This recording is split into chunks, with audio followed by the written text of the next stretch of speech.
Hello everyone, I'm Perfy1322 and this video is going to show the fastest fully upgraded vehicles from the GTA Online Drug Wars DLC. This roundup video will be ordered in terms of lap time, which can be seen on the left of the screen, while top speed will also be included for reference on the right. Since there are vehicles from a number of classes here, the positions within their own classes are also listed under each lap time or top speed value. This video lists all vehicles added as part of the Drug Wars DLC, including all drip feed content and previously untested non-raceable vehicles. For other classes of cars, because I've tested them all, and all the information you need about this series, check the playlist linked in the second line of the description, and feel free to check out my Patreon or become a YouTube member if you want to support this work and get testing results of any new cars a little bit early. So I guess I'll talk about the Manches first up. It's pretty much on the same pace as the other Manches variations around the lap. It's got a slightly lower top speed than the regular Manches Scout, but in general it's a pretty decent performer. And the Brigade 6x6, which we're going to see very shortly, that I also hadn't tested because you can't use them in races, but I did find a way to get rid of traffic in free roam.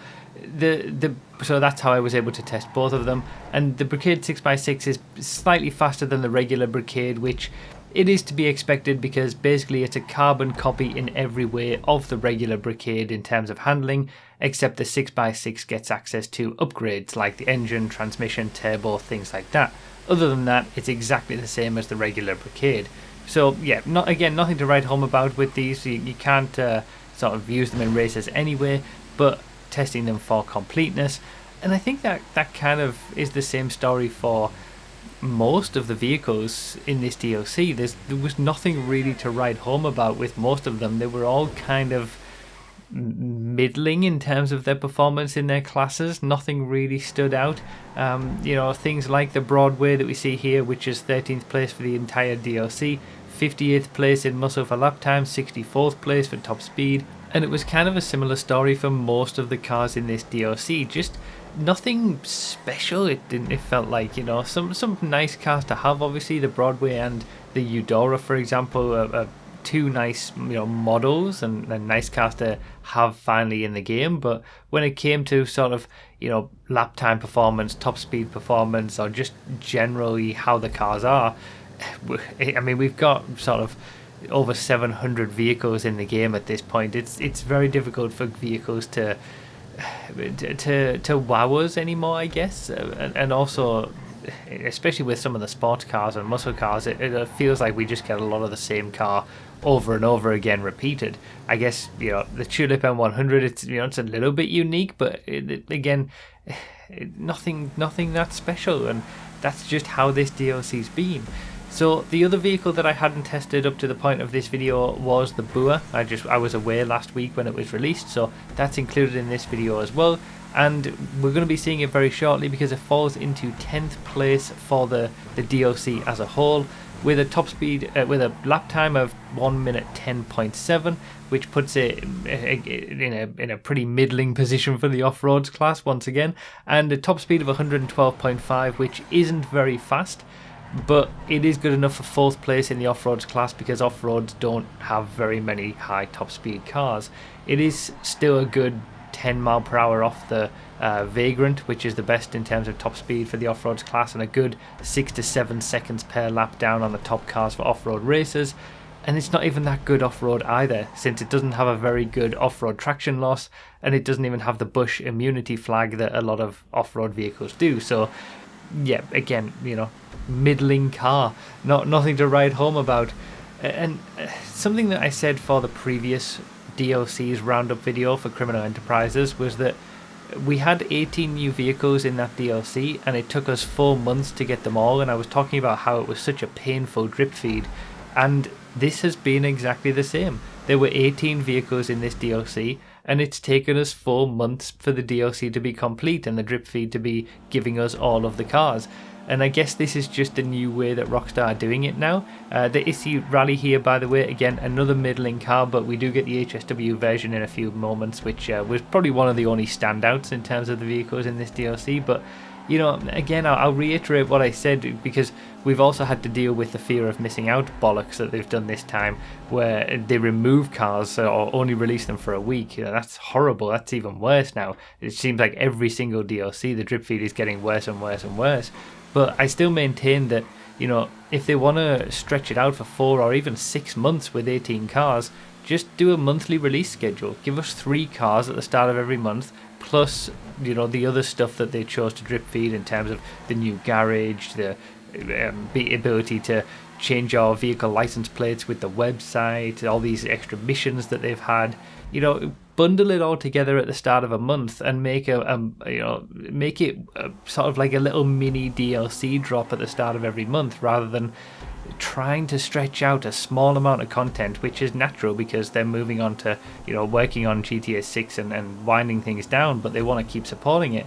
But it's obvious that they're just stretching it out more and more with less and less. And I think, yeah, the weekly release schedule is just, it's so bad. It really is. It's terrible these days. And it's just getting worse and worse and worse as they stretch it out more and more and more with less and less.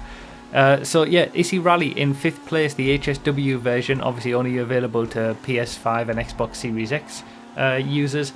The only one that can't have stood out, it's the only one that hit a first place on any metric in any of the DLC out of all the cars, with that first place for top speed in SUVs, but it is still a little bit far down on the top 2 SUVs, for racers at least, of the Toros and Astron Custom.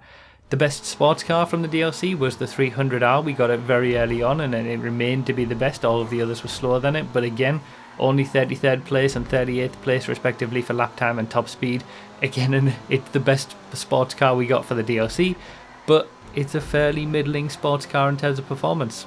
Nothing to write home about, and you can see where I got that idea that that's pretty much been the case for all the cars.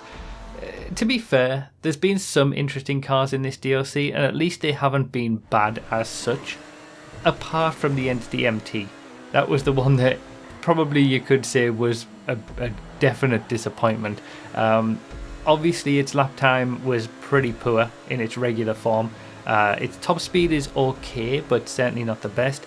And the most horrible thing about it was that it had the advanced handling flags added to it that were basically a straight copy paste from the Entity XXR, and the regular version of the Entity MT is actually still slower than the 2013 Entity XF, the original car, and the HSW upgrade didn't really help it that much. It only just managed to make it into the top 20 for supers, where with other HSW supercars like the Cyclone 2, the weaponized Ignis, we're seeing them at the very top of the class. At least it had a decent top speed in this scenario, but you know, when you're going over the bumps in the city, that top speed's not going to be as good because of these advanced flags. Ultimately, the fastest vehicle from the DLC this time was the Virtue with a 59-second lap time. It just missed out on the top 10 for supercars. If you don't have access to the PS5 or Xbox Series X version, the expanded and enhanced with the HSW cars, it would be in the top 10. The top speed is what lets it down, obviously. It's quite a big disparity in performance there, with 11th place in supers for lap time, but 52nd place for top speed. But, you know, a monstrous acceleration from the Virtue, and it's quite interesting to see it and the HSW Entity go side by side. But, you know, this is pointing out just how bad the Entity is as well, to be honest, with the HSW upgrade giving it an extra 3 seconds per lap of performance, and it's still over a second per lap down on the Virtue, which is just a normal car. So yeah, it's been an interesting DLC, I think we can say. Again, nothing special, nothing to write home about, but some interesting additions, which I think, especially if the content release from Rockstar was better in terms of releasing multiple cars at once, and the content from this DLC I think has been okay. And, you know, 50 car garage, we got missions and things like that. It's just the way that they've spaced everything out, it just makes you feel like, well, what's the point in going on at all, because I don't know what's going to be releasing each week, and each release is so lackluster when you're just trying to stretch it out and release something small every week. So I think the Entity MT is the only sort of major disappointment, and honestly I really wish they would just go back to putting HSW upgrades on older cars to make them more relevant, like how the Banshee and Sterling GT are top contenders in the sports class now because of the HSW upgrades. We've only had 2 HSW additions with this one, to the Issy Rally and the Entity, and you know, I just don't see the point in adding it to new cars. You know, give the HSW upgrades to the old cars, make them more relevant, and make the new cars just relevant on their own in terms of their performance. But anyway, that's everything tested. We're all up to date. I've even managed to test the vehicles that I previously couldn't because of the fact that you can't race them, so that's good as well. Brigade and Manchester Scout all done alongside the Boer and everything else, and it's all shown here in terms of their lap times, so it's all complete. And thank you guys so much for the support. I hope it's been helpful to you, and let me know all your thoughts down below in the comments of what you thought about this DLC, the cars in the DLC, the lap times that they got, and the fact that we're all complete at this point and what's going to happen next. So yeah, thank you guys so much for watching. That's pretty much it for this one. Consider supporting on Patreon or become a YouTube member if you want testing results early. And remember to read the description for more info, comment with your thoughts, like the video if you enjoyed or found it helpful, and subscribe for more. Thank you all so much for watching, and I'll see you next time.